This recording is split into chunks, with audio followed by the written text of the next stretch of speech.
And I saw Eva. Maybe the question for Eva is now on time. Compared to the undergraduate education, the PhD education in engineering is in fact excellent based on the percentage of female engagement. In addition to the percentage measured, if there are any other indicators which can be used, how to make a balance related to gender issues while addressing the individual interest. Eva, maybe you can answer this question firstly, okay? Yeah, I think when it comes to our research environment, Future Energy Center, we have been very fortunate to attract female PhD student from abroad as well. So that's one explanation too, that we have a higher percentage of women in the PhD studies compared to undergraduate studies, where most are from Sweden. So that's, otherwise it's hard to know how to attract women to the undergraduate studies. Of course, we need to maybe address the issues and what we do in a better way, because the questions are, of course, should be of interest for both men and women, since it's important for, I mean, the world, and the transition of the energy system should be of interest for all, or it's important questions for all. So maybe we need to emphasize that more also. Okay, thank you, Eva. And actually, there's another question. I think it's open for every speaker. How to find your mentor? Since you work in the university, maybe you can give some advice for the students and for some young female. How to find a mentor, a good mentor? Okay. Yeah, that, I think it's maybe a tricky question, but I think you can, I mean, maybe it's good to have a male mentor when you are a female, because then you can learn about the networks and how to build the networks that are important for your career. But of course, it should be a person you feel comfortable with, or you feel trust for, and so on. I think that's, and it's hard to say exactly how. I think most people are, if you ask someone to be your mentor, I think most people think it's a good thing to be asked. So maybe you should not be afraid of asking people. Okay, thank you. Actually, in the speech of Nanzhou, she also mentioned actually she chose the mentor, and maybe the first thing she cared is that the mentor is influential in the area she want to move on. So I think another tip for this question. And Jessica, actually, there are two questions for you. Yeah, let me chime in about on the mentorship. And throughout all my years, and even my daughter is my mentor, right? So if I want to get a dress or anything, I would, and she will be a mentor because she is a teenager or high schooler or just a freshman at college. So she knows more than I do. So to me, it's every field, and it doesn't have to be a one mentor. You can have a multiple mentor, and you don't have to identify. I call her my stylist. And in my thinking, yeah, she's my mentor on these things. And sometimes she said, I like this. Can we cook together? So I mean, there are just so many interesting things in our life, and everybody can be our mentor. And I think we have a term called reverse mentoring. And you could be a mentor to me as well. I mean, you're savvy on tech, you're probably savvy on computer games, right? I would love to play with you. So all that, and another thing I found, it doesn't have to identify, let's say Jessica is my mentor. It doesn't have to be. You can have a casual conversation. And now you join this session. I appreciate the question. Every panelist here, or all your the colleagues or your friends here. It could be you could mentoring because I don't know everything and you probably know something more than I do in certain areas. So it's again, the basic tool is listen and communicate. So I appreciate you coming, ask questions, and you can find out all the. I mean, we have these 5 speakers. They cover different areas, and to me, those are the. I mean, you can listen and see if which one you like the most, and get more. And the more you get into it, you probably could contact Professor, and next year, when she has a similar session, you volunteer to be a speaker. So I'm trying to answer my another question is what are the specific tips, right, to improve the communication, listening.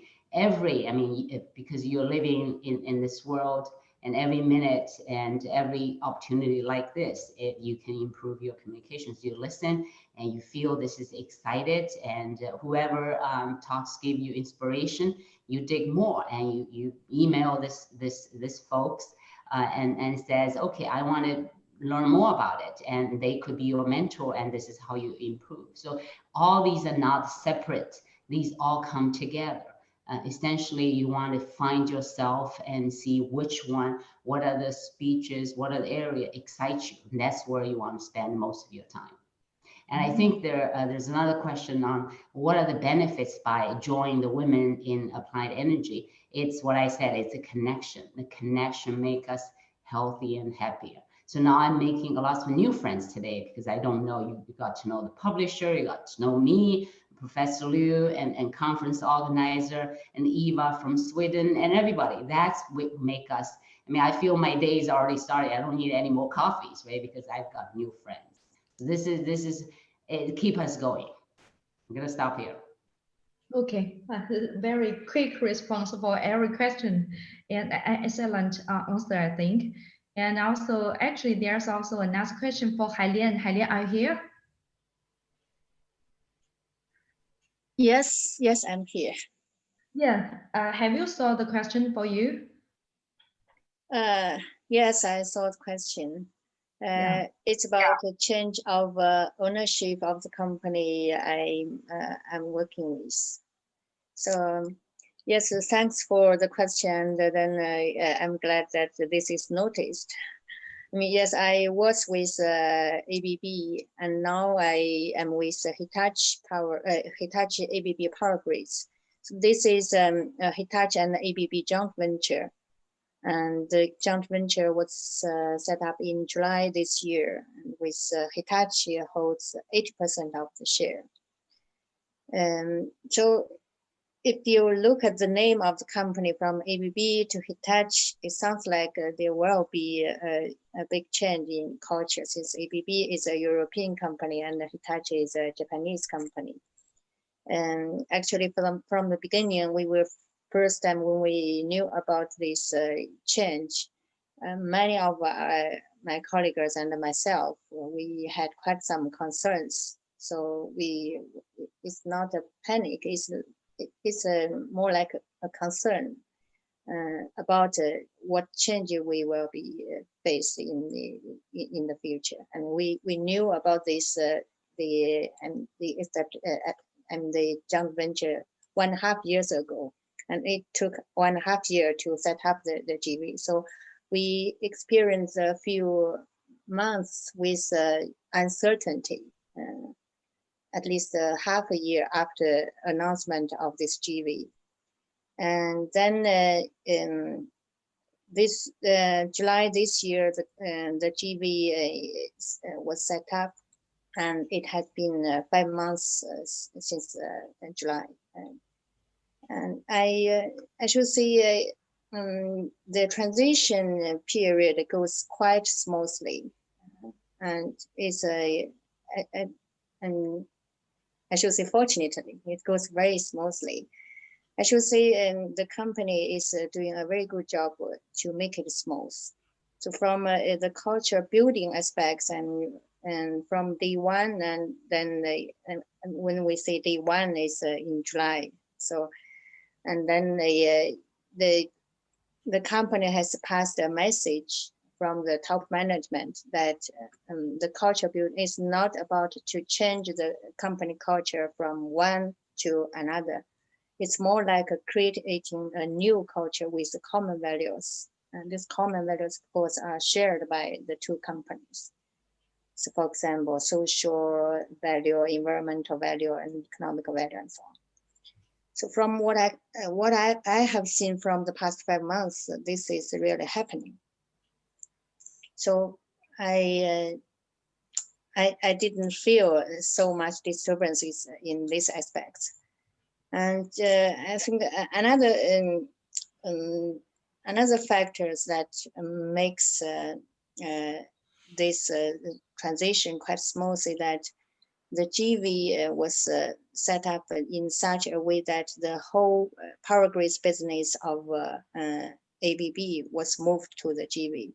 So that means that the people we were working with are now still around us, meaning we are working with the same group of people. So it makes the transition much easier. So I should say I haven't experienced any big or significant disturbance except the initial concerns. Thanks. And do you have any plus comments for the question how to improve the communication skills? I think that's a practical topic. Yes. Yeah.